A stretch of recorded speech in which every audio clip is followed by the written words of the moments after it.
বাহরাইনে police পরিচয়ে প্রবাসীর গ্যারেজে ডাকাতির চেষ্টা, গ্রেপ্তার ৫। কাতারে বন্ধ হয়ে যাচ্ছে ডেলিভারি কোম্পানির সার্ভিস।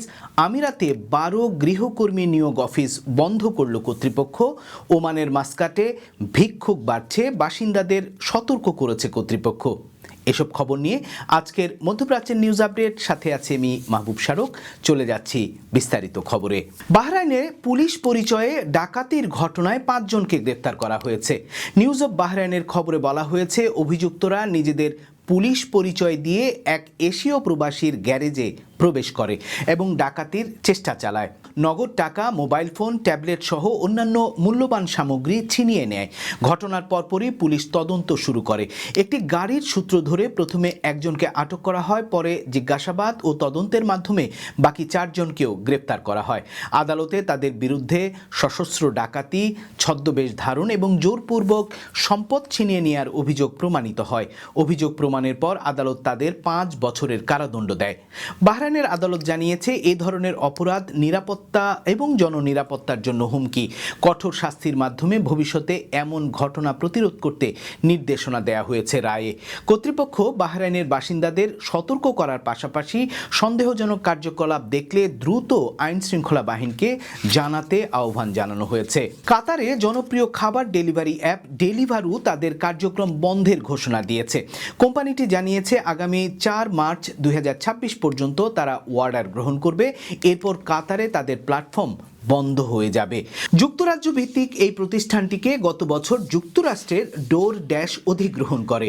অধিগ্রহণের পর আন্তর্জাতিক বাজার পুনর্মূল্যায়ন করে কাতার, সিঙ্গাপুর ও জাপান, উজবেকিস্তান সহ বেশ কয়েকটি দেশে ব্যবসার সম্ভাবনা খতিয়ে দেখে কোম্পানিটি।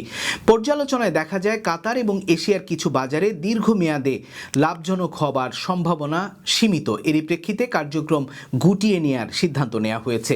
কোম্পানিটি জানিয়েছে, স্থানীয় কর্মী, রাইডার ও অংশীদারদের সঙ্গে সমন্বয় করে এই পরিবর্তন যতটা সম্ভব মসৃণভাবে বাস্তবায়ন করা হবে। এই সিদ্ধান্ত ডোর ড্যাশের আন্তর্জাতিক পুনর্গঠনের অংশ, যার লক্ষ্য সম্ভাবনাময় বাজারে বেশি বিনিয়োগ ও মনোযোগ দেয়া।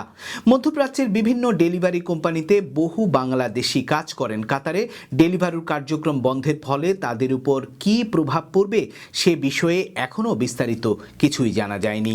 সংযুক্ত আরব আমিরাতে অবৈধ কার্যক্রমের অভিযোগে ১২টি গৃহকর্মী নিয়োগ অফিস বন্ধ করে দিয়েছে মানব সম্পদ ও এমিরেটাইজেশন মন্ত্রণালয়।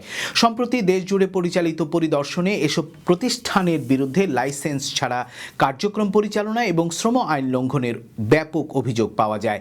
তদন্তে দেখা গেছে, কিছু অফিস অনুমোদনবিহীনভাবে ফি আদায় করছে, নির্ধারিত সেবা মূল্য তালিকা প্রকাশ করেনি এবং কর্মী ফেরত নেয়ার ক্ষেত্রে গ্রাহকদের অর্থ ফেরত দেয়নি, যা আমিরাতের প্রচলিত শ্রমবিধির সুস্পষ্ট লঙ্ঘন। মন্ত্রণালয়ের তথ্য অনুযায়ী ২০০৫ সালে গৃহকর্মী নিয়োগ খাতে পরিচালিত অভিযানে শতাধিক অনিয়ম চিহ্নিত হয়েছে। এর মধ্যে রয়েছে লাইসেন্স ছাড়া ব্যবসা পরিচালনা, অনুমোদনহীন অতিরিক্ত ফি আদায়, নির্ধারিত মূল্য তালিকা গোপন রাখা, চুক্তিভঙ্গ বা কর্মী ফেরত নেয়ার ক্ষেত্রে অর্থ ফেরত না দেয়া। কর্তৃপক্ষ জানিয়েছে, গৃহকর্মী নিয়োগ খাতে কোনো ধরনের অনিয়ম বরদাস্ত করা হবে না।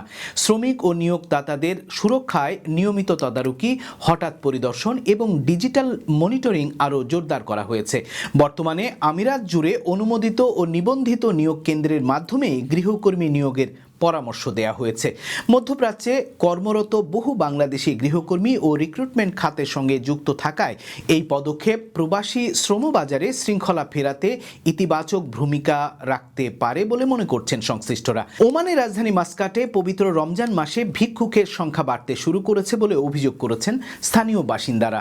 রমজানের এই সময়টায় সাধারণভাবে দান খয়রাত করার প্রবণতা বাড়ার কারণে কিছু মানুষ হাত পাততে শুরু করেছে, যা স্থানীয়দের মধ্যে উদ্বেগ তৈরি করেছে। মাস্কাটের বিভিন্ন এলাকায়, বিশেষ করে মসজিদগুলোর কাছে এবং শপিং সেন্টারের আশেপাশে ভিক্ষুকদের উপস্থিতি লক্ষ্য করা গেছে। অনেক ক্ষেত্রে ভিক্ষুকরা সন্ধ্যা বা জুম্মার নামাজের পর হাত পাততে শুরু করেন। কিছু লোক শিশু বা অসুস্থ ব্যক্তিদের উপস্থিত করে অর্থ দাবি করছে, যা সামাজিক মাধ্যমে ব্যাপকভাবে আলোচনা এবং সমালোচনার জন্ম দিচ্ছে। মাস্কাটের বাসিন্দারা পুলিশের পাশাপাশি সাধারণ জনগণকেও সতর্ক থাকার আহ্বান জানিয়েছেন। তারা বলছেন, কাউকে দান খয়রাত করার আগে অবশ্যই যাচাই বাছাই করে নেওয়া উচিত। সরাসরি নগদ অর্থ দেওয়ার বদলে অনুমোদিত দাতব্য ও স্বেচ্ছাসেবী সংস্থার মাধ্যমে সাহায্য করা উচিত বলেও মন্তব্য করেছেন নেটিজেনরা। এই ছিল আজকের মধ্যপ্রাচ্যের নিউজ আপডেট। আল্লাহ হাফেজ।